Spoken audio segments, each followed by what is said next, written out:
Boa noite, sejam todos bem-vindos. Buscando já a sintonia, da música que nos auxilia. Então vamos todos elevar o pensamento a Deus e a Jesus nesse momento. Agradecemos, ó Pai, pela oportunidade de estarmos aqui, pela oportunidade de ter o conhecimento, de escutar as Tuas palavras. Senhor, nós agradecemos a presença dos mentores de luz que aqui vêm com tanto amor para nos trazer a paz, para nos trazer a cura e principalmente para nos trazer a reforma de nós mesmos. Senhor, agradecidos em Teu nome, agradecido pelos fluidos que caem neste momento sobre este salão. Abençoe a todos esses irmãos que aqui estão. Abençoe aqueles que também não puderam vir. E abençoe o nosso planeta, Senhor, que passa por provações tão difíceis. Mas sabemos que tudo está sob o Teu comando, Jesus. Que assim seja.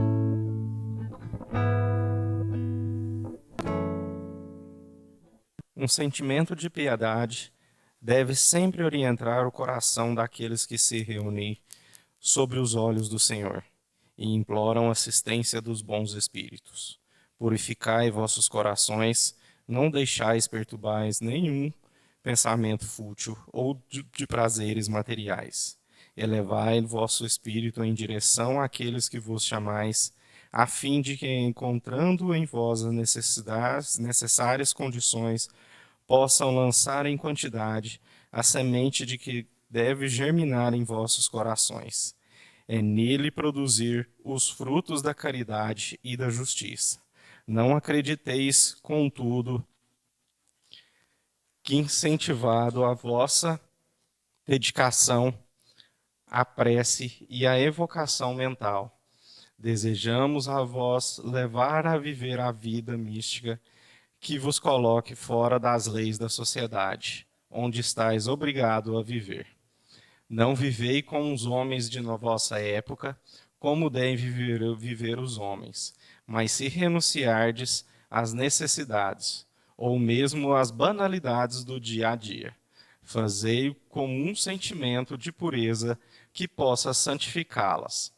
Se sois obrigados a estar em contato com os homens cujos espíritos são de natureza diferente da nossa e de características opostas, não deveis afrontá-los, não os contrarieis, sede alegres, felizes, mas com alegria que provém da consciência limpa da felicidade de um herdeiro do céu, que conta os dias que se aproximam de sua herança. A virtude não consiste em assumir um aspecto severo e sombrio, em rejeitar os prazeres que a vossa condição humana permite.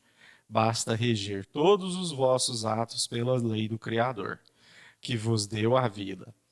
Quando se começa ou termina uma obra, deveis elevar o pensamento a Ele e pedir-lhe, no impulso da alma, a proteção para nela ter êxito ou a sua bênção para a obra acabada.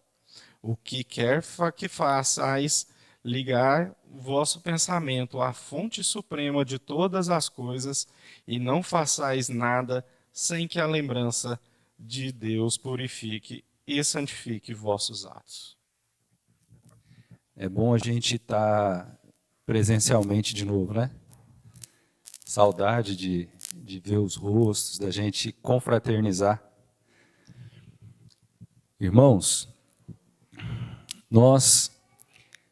a nossa irmã, quando fez a prece e me pôs pensativo, nós estamos vivendo um momento complexo, né?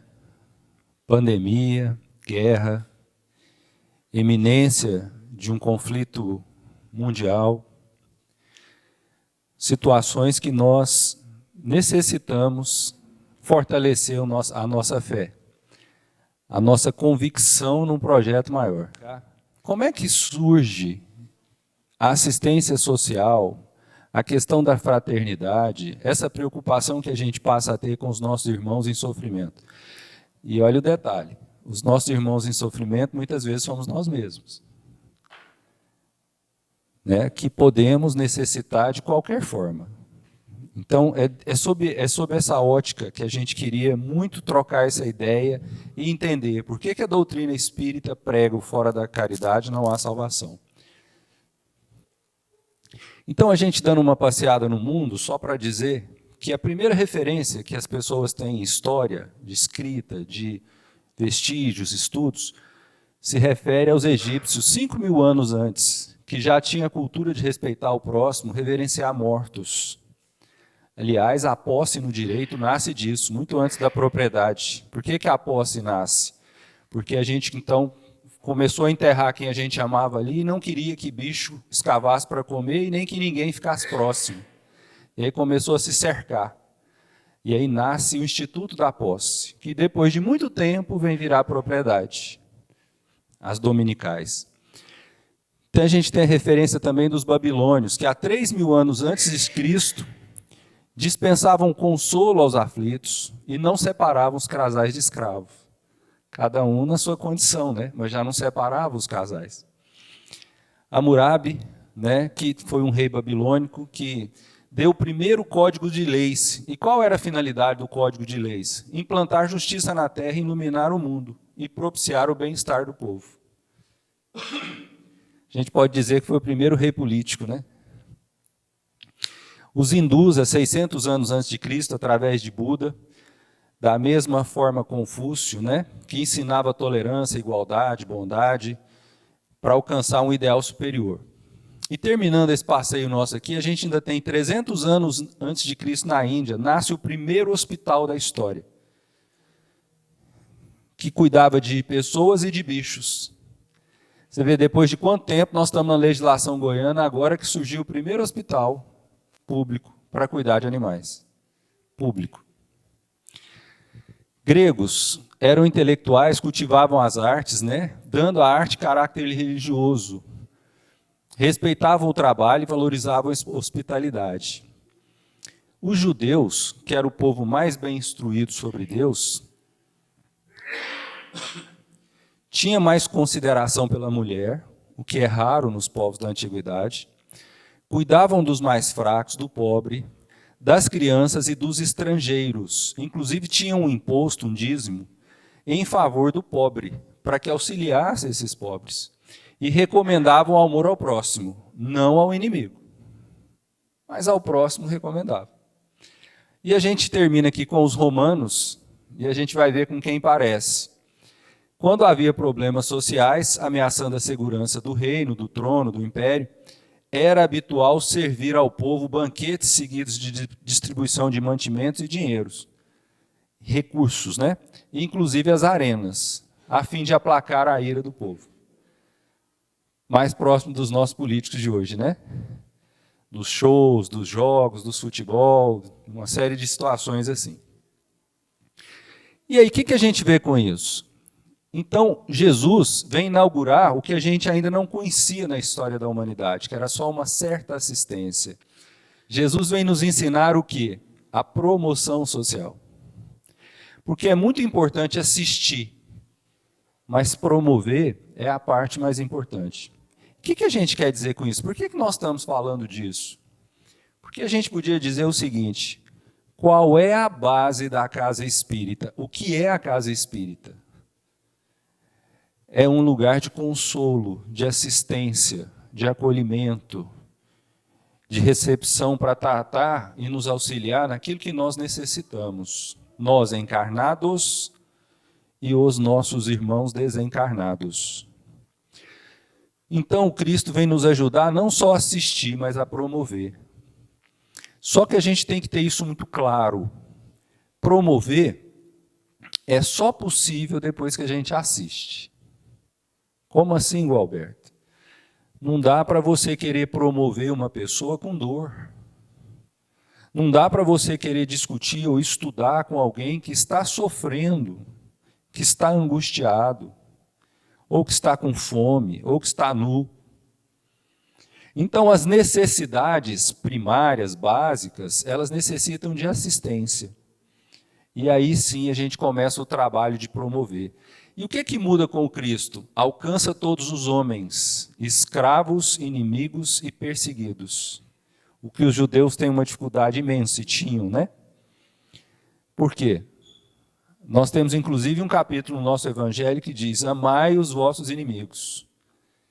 Será que a espiritualidade, o próprio Cristo, está dizendo para a gente amar igual a gente ama as pessoas que convivem conosco dentro da casa?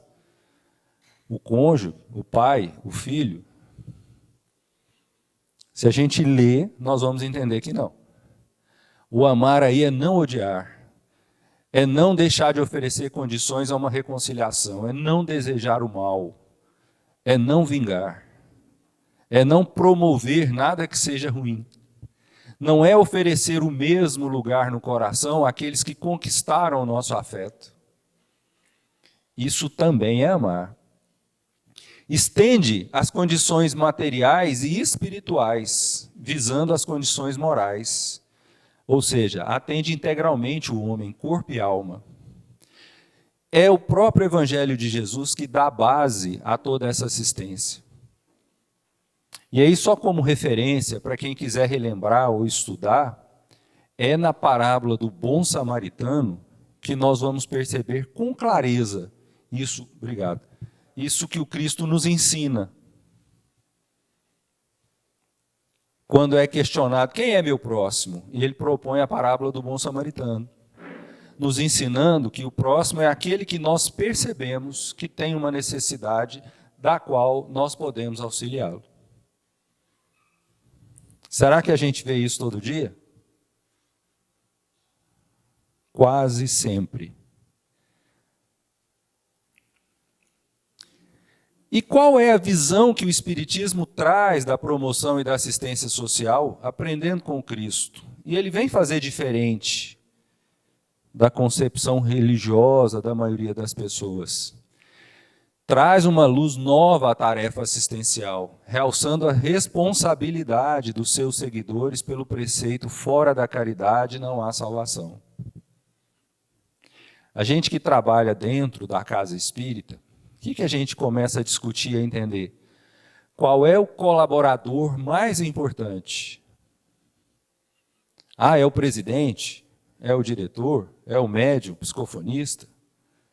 Não. Com todo respeito à nossa irmã presidente, aos médios, aos diretores, é o trabalhador comprometido, responsável. Esse é o trabalhador mais importante. Comprometido. E houve a primeira campanha espírita que se tem notícia, né, na época de Kardec, foi para arrecadar, né, vestimentas para o inverno muito rigoroso.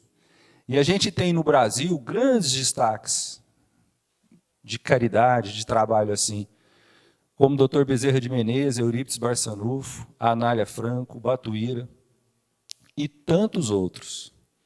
Mas é por isso, meus irmãos, que a gente vê que fora da caridade não há salvação. Por quê? Ela vem nos trazer uma certa paz.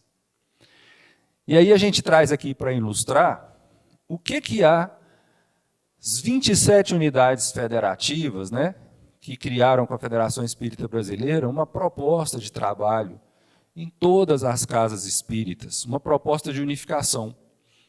Esse slogan, simples: estender a mão a quem está caído.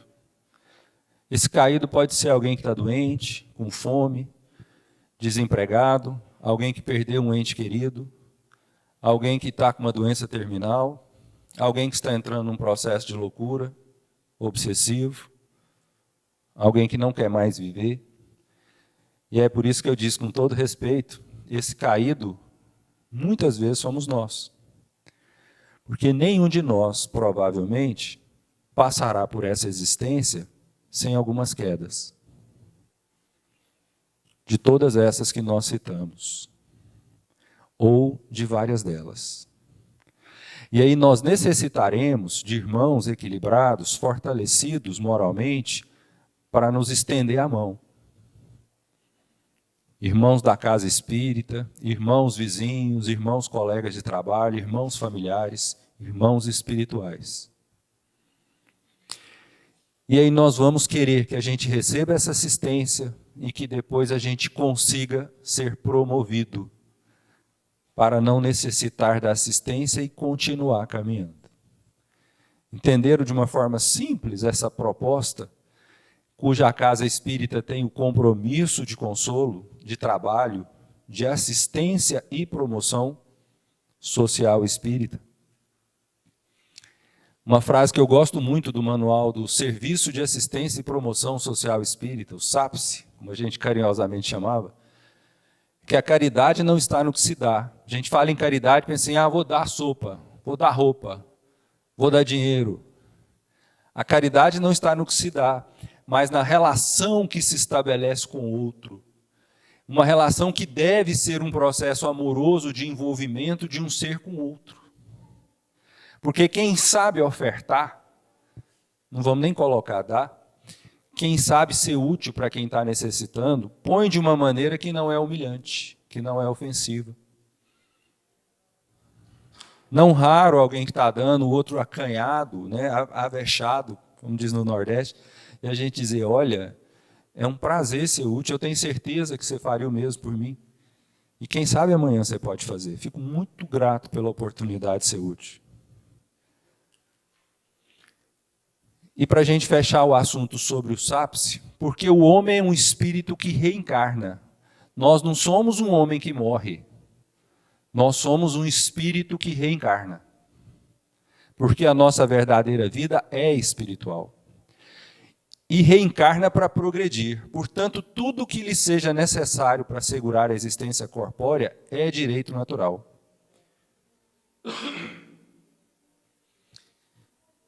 Fico muito feliz. Hoje eu conversava numa reunião representando o Conselho de Direitos Humanos da OAB com o diretor-geral da Polícia Penal e podendo dizer para ele, no final da nossa reunião, eu perguntei para ele, o senhor trabalha para quem?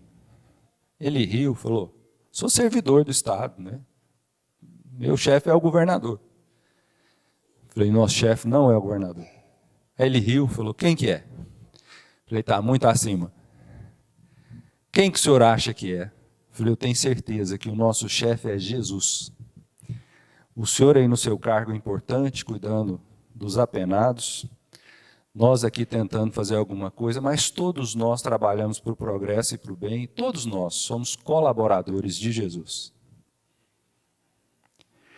E a gente que tem sempre uma visão antagônica, isso deu uma aliviada, né?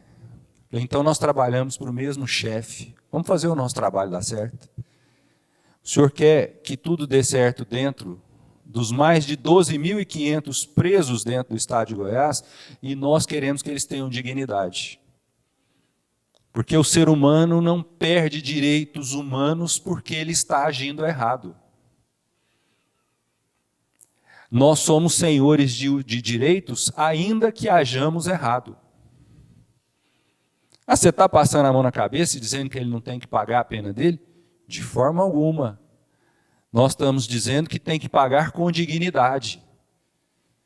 Nós estamos cumprindo que a nossa Constituição, que já evoluímos um quanto tanto, diz que tem que ser.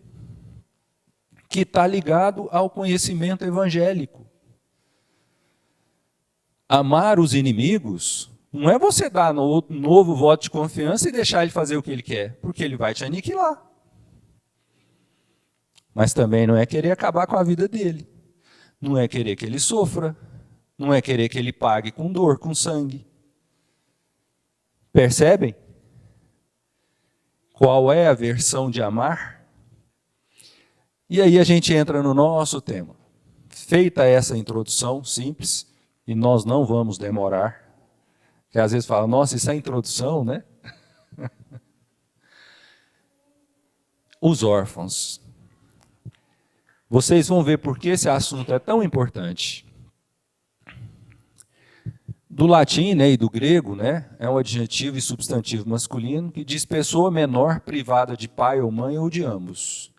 No segundo sentido, figurado, é aquele que perdeu alguém que estimava ou alguém que o protegia. Nossa, fiquei órfão do meu amigo, fiquei órfão do relacionamento com uma pessoa que eu amava. do meu cachorrinho, do meu gato. A gente criou um grupo que ajuda pessoas que perderam entes queridos, né? E chegou uma senhora para mim muito para baixo mesmo, e eu achando assim, perdeu a filha. Para ela, perdeu a filha, perdeu a gata. Mas era para ela, como ela dizia, a pessoa mais próxima dela. É um luto respeitável. Então, como que a gente se sente, né? E, por fim, é o privado, o abandonado, o desamparado. Correto.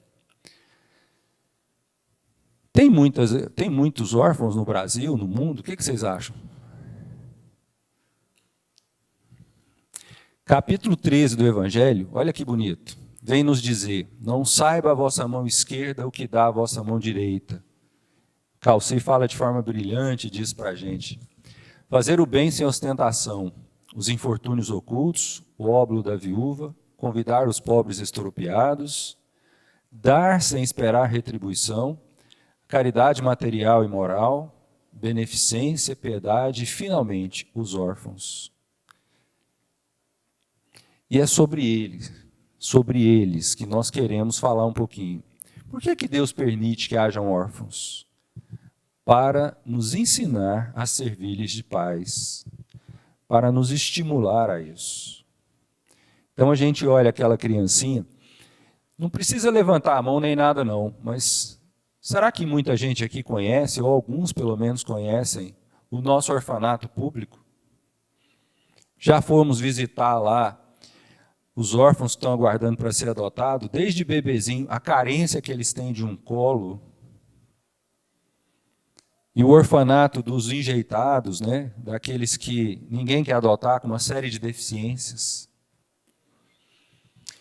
Muitas vezes a criança que socorreis vos foi cara noutra encarnação. Se pudesseis lembrar-vos, já não estaríeis praticando a caridade, mas cumprindo um dever.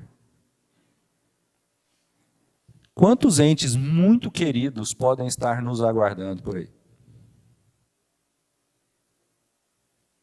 Às vezes nós vamos ficar tão encafifados com aqueles entes que foram, especialmente filhos jovens, e tem muitos nos aguardando aí. Dai delicadamente, juntai ao benefício que fizerdes o mais precioso de todos os benefícios, o de uma boa palavra, de uma carícia, de um sorriso. E nós não estamos falando só de adotar, não.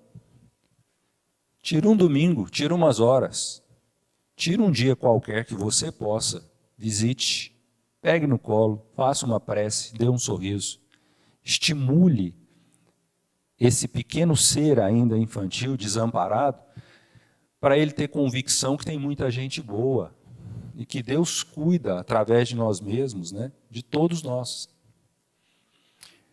Já ouvimos falar que antigamente funcionava, né, a roda dos expostos e enjeitados?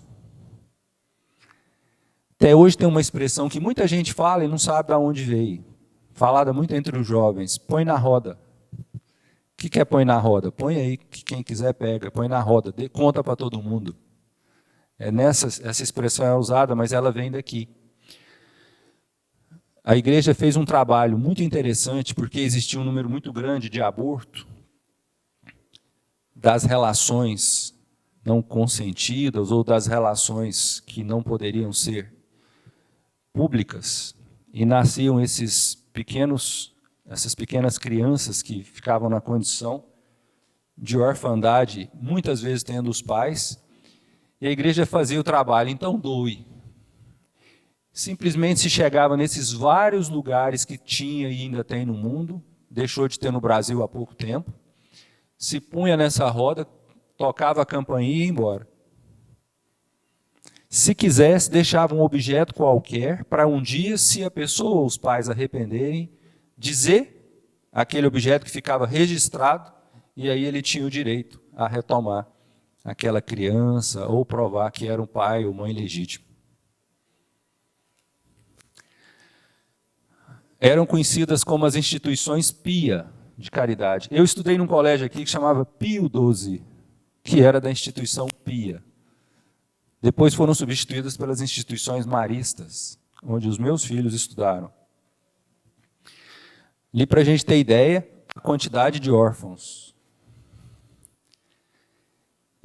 Essa foto vem só nos conscientizar que nós não podemos ser ilhas na sociedade. Em especial nós cristãos, nós espíritas, nós que já recebemos muito por conhecermos essas verdades. E a verdade nos torna mais comprometidos, né? E aí a gente tem essa máxima que nós estamos dizendo. E aí a gente traz um ícone aqui. Alguns aqui devem conhecer o trabalho ou até a própria sede em Salvador do Divaldo Franco, chamada Mansão do Caminho. Eu tive esse privilégio de conhecer.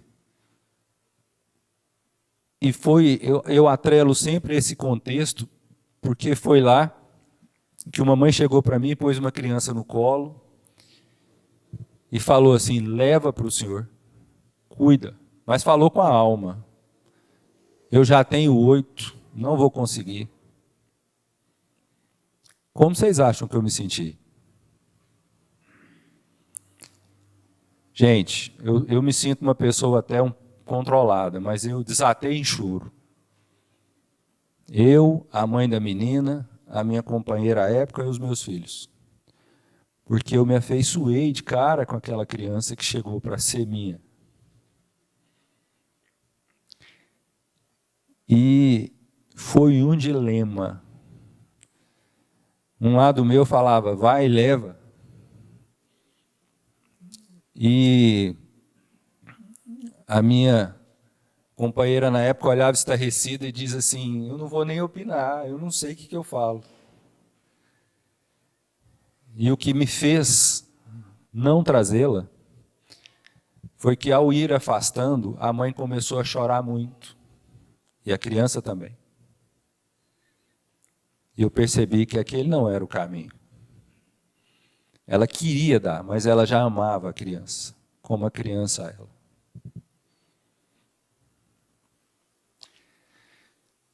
Nós estamos falando de seres humanos, que nós nos afeiçoamos. E eu lembro sempre da Mansão do Caminho, do olhar dessa menina. Eu ainda me pergunto, alguns aqui que não me conhecem, sabem que... Não sabem, né, perdão, que a minha única filha, mulher, eu tenho um casal, faleceu aos 22 anos, no dia do meu aniversário. E isso foi quase enlouquecedor para mim, por mais compreensão que eu tivesse. Na época era, inclusive, diretor de assistência e promoção social espírita da federação. Isso auxiliou o raciocínio, não amenizou a minha dor, a minha saudade, a minha angústia. E aí eu me perguntava, e se eu tivesse essa criança? Trago esse dilema aqui para vocês. Mansão do Caminho, um ícone, né? Atende mais de 6.000 pessoas, sendo 3.000 crianças. Tem 83 mil metros quadrados com 43 edificações. É uma cidade. Divaldo já registrou mais de 600 filhos em seu nome. Mas a Mansão do Caminho já atendeu mais de 35.000 pessoas, tendo formado milhares de pessoas. Como se mantém? Com doações, com venda de livro desse ícone que viaja o Brasil inteiro, que não raro faz uma jornada de palestras diárias, às vezes de mês seguido. Um missionário do trabalho.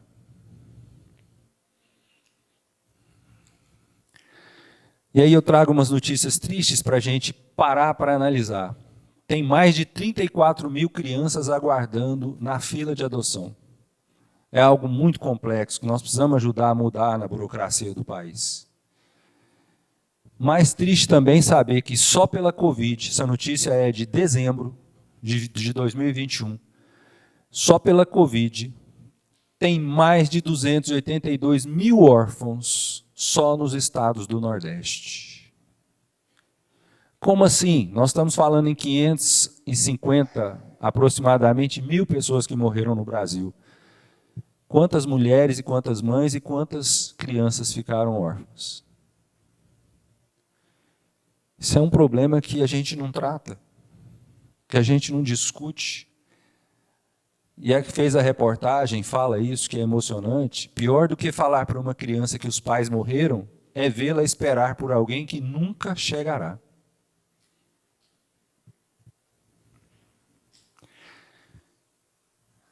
Nós estamos vivendo uma guerra que já em 21 dias que tem hoje, nós estamos com em torno de 3 milhões de refugiados.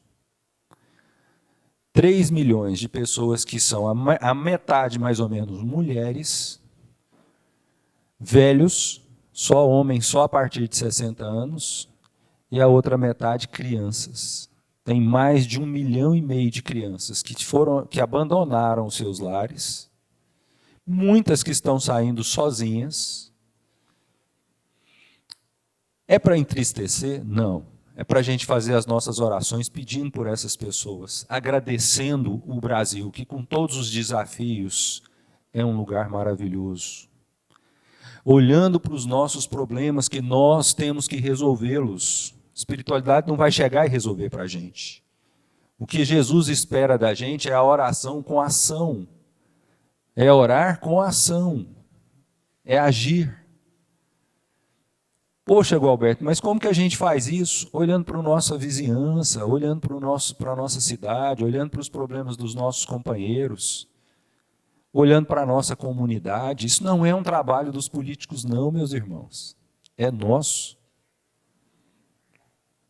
Essa conscientização é nossa. Esse acolhimento é nosso. Chico Xavier já falava, e eu tive a oportunidade de conviver com pessoas que ouviram direto dele. A finalidade do Brasil é ajudar muito, vários lugares. Vão vir muitos ucranianos para o Brasil e virão para Goiás. Nós estamos, inclusive, trabalhando nessa área. Quem não sabe aqui, a segunda maior comunidade de ucranianos da América é no Paraná, é no Brasil. Tem 900 mil ucranianos aqui. Só perde para os Estados Unidos. O Brasil tem um compromisso de acolher, é pátria do Evangelho. E eu gosto de dizer, escrevi um artigo sobre isso, que Goiás é o estado doação. Nós tínhamos uma parte grande da Bahia, que ficou, de Minas, que era o Triângulo Mineiro, que foi dividido, do Tocantins, que dividiu, que tirou, que fez o Distrito Federal. Ficamos menor, só em tamanho, mas somos imensos. E sabe o que significa Goiás em Tupi-Guarani? Povo que recebe bem.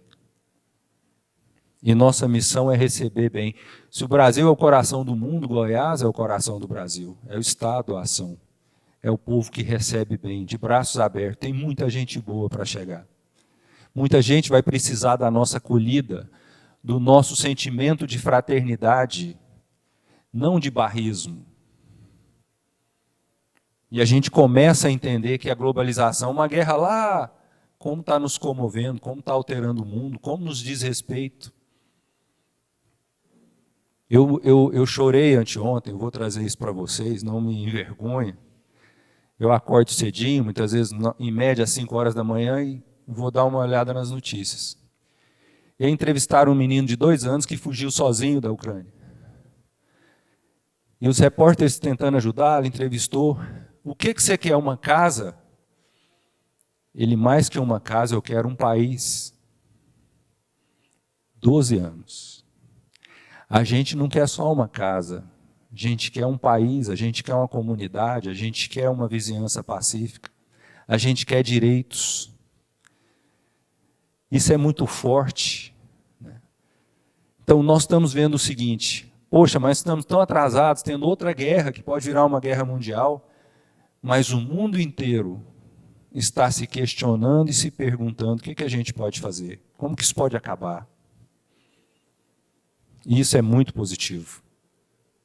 Então, trabalhando aqui no nosso encerramento, eu quero trazer essa frase da pergunta 793, que eu acho fantástica. Acreditais estar bem avançados pelas grandes descobertas e invenções, e porque estáis melhor alojados e vestidos que os selvagens, só tereis o direito de vos dizer civilizados quando banires os vícios e viverdes como irmãos, praticando a caridade cristã. Até lá, sois apenas povos esclarecidos que percorreram a primeira fase da civilização.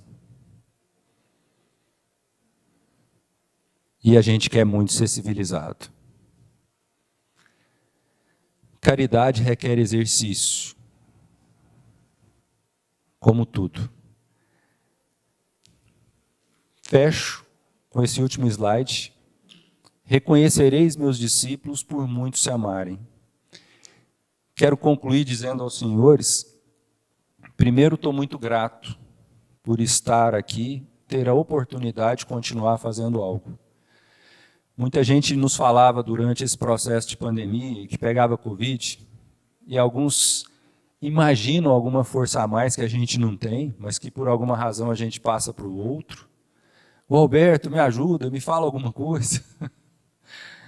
E eu brincava sempre assim, irmão, eu estou naquela situação, eu não sei de que lado, nem de que plano que Deus quer que eu trabalhe. Mas eu estou tranquilo. Porque se for de cá, eu vou fazer o meu trabalho, se for de lá, eu vou fazer o meu trabalho. Tive Covid há poucos dias, terminei, não estou contagiando, né? Já saí do processo de contágio, acho que há 6, 7 dias.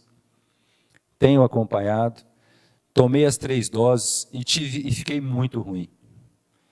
Então perdi alguns parentes, um primo até mais novo que eu, e percebi com certeza, se não tivesse vacinado, não conseguiria. Porque já foi muito difícil com 3 doses.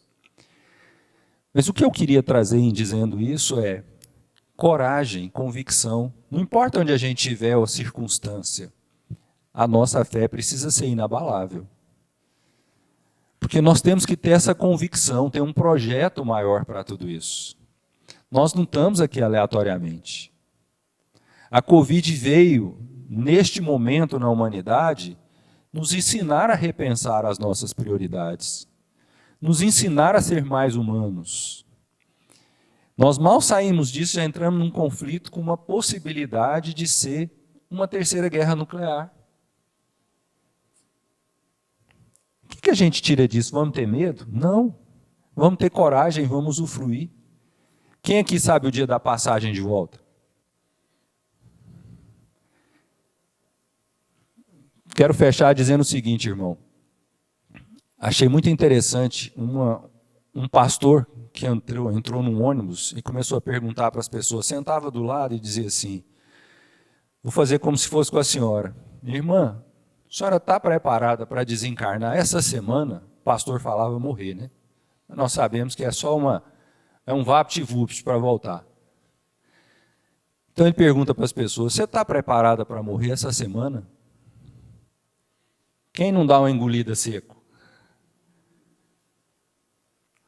Chegasse para nós aquela notícia assim, você tem uma semana e vai partir.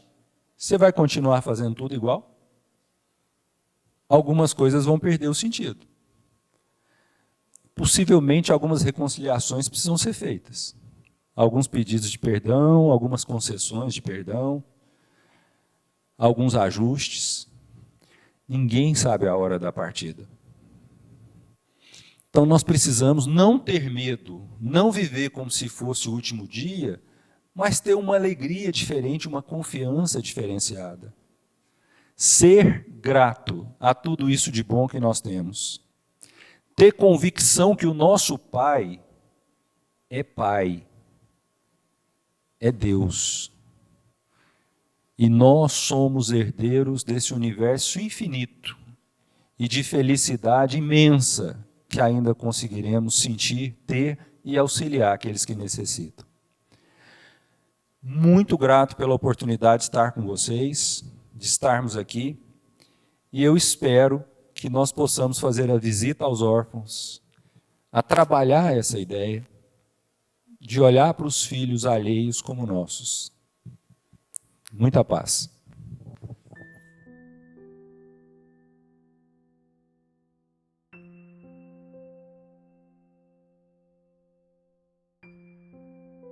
Boa noite. Que Jesus abençoe a todos. Então, Então vamos nesse momento fechar os nossos olhos e buscar nesta fonte inesgotável de luz do nosso Pai os recursos divinos para todos nós e para nossos irmãos que estão nos assistindo nesse momento, com as suas águas. E assim, ó Pai, aqui estamos, rogando a vós as bênçãos divinas, derramando sobre nós os recursos necessários a cada um, aliviando as nossas dores, cicatrizando as nossas feridas, trazendo o equilíbrio do corpo físico, da mente, tocando o nosso coração, abrindo a nossa inteligência para seguirmos o caminho do bem.